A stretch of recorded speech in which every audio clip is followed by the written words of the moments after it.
Om Shanti. Good morning. आज 27/8/2024 মধুবন থেকে বাপ দাদা বলছেন, মিষ্টি বাচ্চারা, চৈতন্য অবস্থার মধ্যে থেকে বাবাকে স্মরণ করো। শূন্য অবস্থায় চলে গেলে তাহলে ঘুম এসে যাবে। এটা কোনো যোগ হলো না। তাহলে চৈতন্য অবস্থা মানে কি? আমি আত্মা চৈতন্য, হ্যাঁ, শরীরটা হলো জড়, আত্মা কিন্তু চৈতন্য।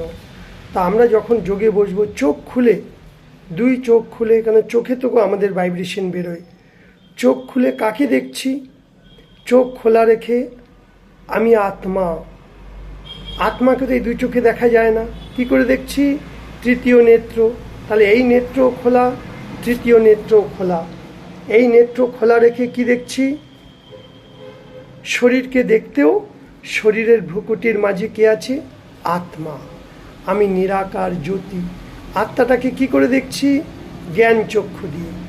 এই অবস্থায় যদি আমরা যোগ করি, বিন্দু, ফের বিন্দুর মধ্যে কি আছে? 7টা গুণ। এইবার মন আর বুদ্ধি দিয়ে এক একটা সংকল্প করো।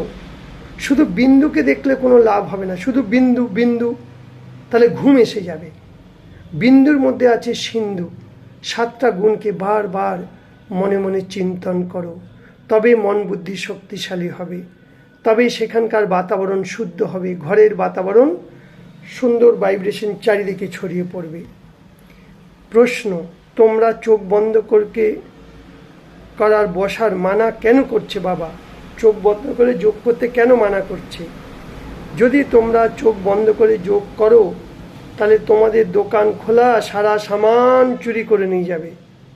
ধরো তুমি কোনো দোকান খুলেছো আর তুমি চোখ বন্ধ করে আছো, কোনো কাস্টমার এসছে, সে দেখলে এতে চোখ বন্ধ করে আছে, এই নিয়ে নে যা পারিস।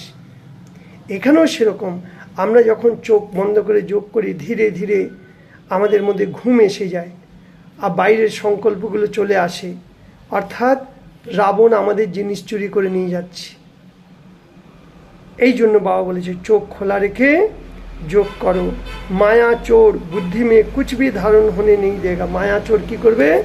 মন বুদ্ধিকে এদিক ওদিক ভটকাবে, আর বাবার সাথে আমাদের কানেকশন হবে না, যোগ লাগবে না। এই জন্য আঁখে বন্ধ করকে যোগ নিয়ে बैठेंगे তাহলে नींद এসে যাবে, ঘুম এসে যাবে। চোখ বন্ধ করে করলে পাতাই নেই চলেগা কখন আমি চোখ খুলে বসে আছি, পাতাই নেই চলেগা। এই জন্য চোখ খুলে বসে যোগ করো, চোখ বন্ধ করো না। কাজ কাম করতেও বুদ্ধিতে যেন এক বাবার ইয়াদ থাকে। এই জন্য এখানে কোনো হঠযোগ নয়, এটা রাজযোগ, রাজার যোগ, রাজার পদ পাওয়ার জন্য যে যোগ, রাজযোগ। তাই বাবা বলছে গৃহস্থ পরিবারের সামালতে হয়েও, সব কাজ করতেও হাতে কাজ করো, মন বুদ্ধি দিয়ে বাবাকে সাথে রাখে বাবাকে স্মরণ করো। এটা গাফিলতি করো না। পবিত্রতার ধারণা যতক্ষণ পর্যন্ত না হবে, তাহলে নিজেরও কল্যাণ হবে না, অন্যকেও কল্যাণ করতে পারবো না। ইয়াদ কি যাত্রা আর পড়ার মধ্যে কামাই করো। যত আমরা বাবাকে স্মরণ করব, পাপ কর্মগুলো নাশ হবে, আত্মা শতপ্রধান হবে। যত যত বাবার পড়ার গভীরে যাব, ততই সত্যযুগে আমরা সম্পত্তি পাব। আর এখানে যত যত ইয়াদ করব, তত আমাদের আয়ু বাড়বে, এখানেও বাড়বে, সত্যযুগেও বাড়বে। কি করে বাড়বে আয়ু? আয়ু এইভাবে বাড়বে, আমরা যখন বাবাকে স্মরণ করি, একটা ওষুধের কাজ করে, সেটা আমাদের হার্ট, লিভার, কিডনি এগুলো সুস্থ থাকে, ভালো থাকে, স্বাভাবিকভাবে থাকে, হারমোনি করে। কিন্তু যখনই আমরা টেনশনে আসি, চিন্তা করি, ভয় করি, তখন আমাদের এই অর্গানগুলো ডিসব্যালেন্স হয়ে যায়, অসমানতা হয়ে যায়। তখন heart fail, kidney fail, liver fail এগুলো বলে, ভিন্ন ভিন্ন রোগের সৃষ্টি। তাই বাবা বলছে ইয়াদ কি যাত্রার পরে কামাই করো।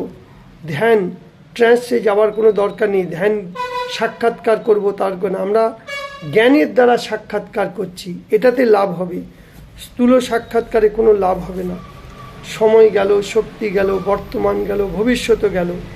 সাক্ষাৎকার করছি আমরা জ্ঞানের দ্বারা।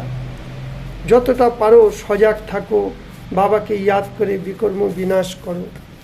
বাবা বরদানি বলছে, বাচ্চে শ্রেষ্ঠ স্মৃতির দ্বারা শ্রেষ্ঠ স্থিতি আর শ্রেষ্ঠ বায়ুমণ্ডল বানানে বলে সকলের সর্বকে সহযোগী ভব। মানে কি? যোগের অর্থই কি? আমরা যোগ কেন করি? মন বুদ্ধিকে শুদ্ধ রাখার জন্য, অর্থাৎ শ্রেষ্ঠ স্মৃতিতে থাকার জন্য। আমরা বিস্মৃতি হয়ে গেছিলাম, বাবা স্মৃতি দিলাচ্ছে, তোমরা কে? আমি এক শ্রেষ্ঠ আত্মা, আমি ভগবানের সন্তান। যখন এরকম স্মৃতিতে থাকবে তাহলে আমাদের স্থিতি শ্রেষ্ঠ হবে, আর শ্রেষ্ঠ স্থিতির দ্বারাই শ্রেষ্ঠ বায়ুমণ্ডল স্বতই হবে, যে অনেক আত্মাকে নিজের দিকে আকর্ষণ করবে। তো যেখানেই আমরা আত্মারা যোগে থেকে কর্ম করি, তো ওখানকার বাতাবরণ, বায়ুমণ্ডল অন্যদেরকেও সাহায্য করবে। এই রকম সহযোগী আত্মাদের বাবা আর বিশ্বের অতি প্রিয়। যেমন একটা ধূপবাতি জ্বালালে তার সুমিষ্ট গন্ধ চারিদিকে ছড়িয়ে পড়ে, সুন্দর লাগে বাতাবরণ, ঠিক তখন আমরা যদি বাবাকে স্মরণ করি তো আমাদের থেকে শুদ্ধ ভাইব্রেশন শুধু ঘরে নয়, সারা বিশ্বের মধ্যে ছড়িয়ে পড়বে। এই জন্য বাবা বলেছে যোগ, যোগ বল, যোগ বলকে বাড়াও, নিরন্তর যোগী হও।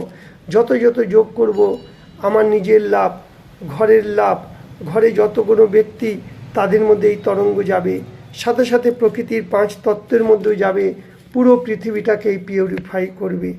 এই জন্য বাবা বলছে নিরন্তর যোগী বনো, 1-2 ঘন্টার যোগী নয়, নিরন্তর। ফের বাবা স্লোগানে বলছে অচল স্থিতির আসনের পর বসে সেই রাজ্যের সিংহাসন পাবে। তাহলে আমাদের স্থিতি কি হবে? অচল। ভ্রুকুটির সিংহাসনে আমি আত্মা রাজা, কর্মেন্দ্রিয়গুলো আমাদের কর্মচারী। তাহলে স্থিতি কেমন হবে? স্থিতি কি করে তৈরি হয়? শ্রেষ্ঠ স্মৃতি। যত যত সুন্দর স্মৃতি নেব আর তার স্বরূপ হয়ে যাব, তবেই আমরা এখানেও রাজা হব আর ভবিষ্যতেও রাজা হব। রাজ্য সিংহাসন বসে যাও, ভ্রুকুটি আমাদের সিংহাসন, আত্মা রাজা, আর শ্রেষ্ঠ চিন্তন করো আমি কে, কোথা থেকে এসেছি, কোথায় যাব।